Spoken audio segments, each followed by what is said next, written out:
What's up guys, this is Jess24 Motovlogs. In this short video guys, we are going to unbox the PIAA Auto Style Horn, which is a very popular horn para sa mga motorcycle. Syempre nonetheless guys, meron din tayong sound test which gagawin natin para makita nyo or mapakinggan ninyo ang sound nito. Yeah guys, we're going to unbox the PIAA horn with the sound test. So let's get to it. Well, syempre guys, coming from the front of it, na if inaano nyo, talagang very professionally made yung box niya. So coming from the front of the box, andito yung mga pictures niya. This is the PIAA Auto Style Horn. If sa may likod niya, nandito lahat yung mga details ng PIAA Auto Style Horn, which has a 112 decibel loud and attention attraction.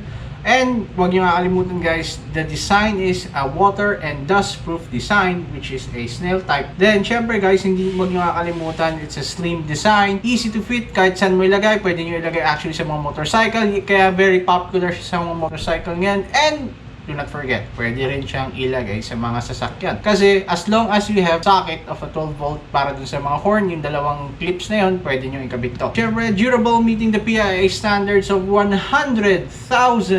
I mean it. 100,000. Di nakalagay dito. 100,000. Sound durability test. Kaya matagalan talaga siya. Double longer life compared to the European ECE standards and so on and so forth. So we are going to unbox. May mga ano lang siya dito. May mga stickers na pwedeng tanggalin. And as you can see guys, very professionally made talaga ang box na to.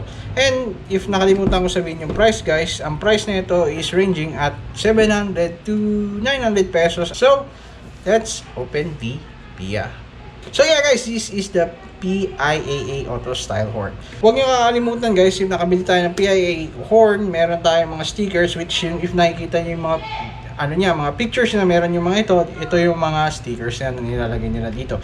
Syempre, when you buy the PIAA Auto Style Horn, it comes with two. Wag yun, kasi marami mga customers na nagtatanong sa akin, bakit isa lang ba ang kasama niya? No, it is a pair. Every time na bumibili kayo ng horn guys, it is a pair. Wag niyo kakalimutan yan. Take note. So yeah guys, it is a snail type horn. If nakikita niyo parang ganyan siya, and dito yung mga, syempre, very talaga siya guys. If you're actually holding this right now, very siya. Ganda kasi yung quality and yung weight niya.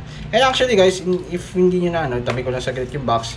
Itong mga PIAA horn, may nagsabi kasi sa akin na hindi mo na kailangan ng relay if naglalagay kayo ng horns. If ewan ko lang, comment down below guys if totoo yung masasabi nila na hindi mo na kailangan ng horn relay para ikabit itong mga to. As you can see, tingnan natin, kuha tayo ng ibang horn na mga natin para i-basis natin na yung gano'ng kalaki, gano'ng Meron tayong Bosch, meron tayong MOCC na horns. Wait lang guys, this is the MOCC na gagawin ko rin ng video to. Yeah, very popular to guys sa mga ibang motorcycles na lagi ko nakikita na ito. Then, meron yung isang other popular one na orange. So, ang Bosch Evolution. Yan, ito yung mga very common na If ito yung mga compare niya sa mga large niya, parang alas magkapareho lang sila guys ng PIAA and the Bosch MOCC. Ito. That's the comparison of them. Very, mas malaki ata ang MOCC. Ewan ko lang parang mas mabigat tong PIAA Auto Style Horn. So yeah guys, ito sound test na natin ito.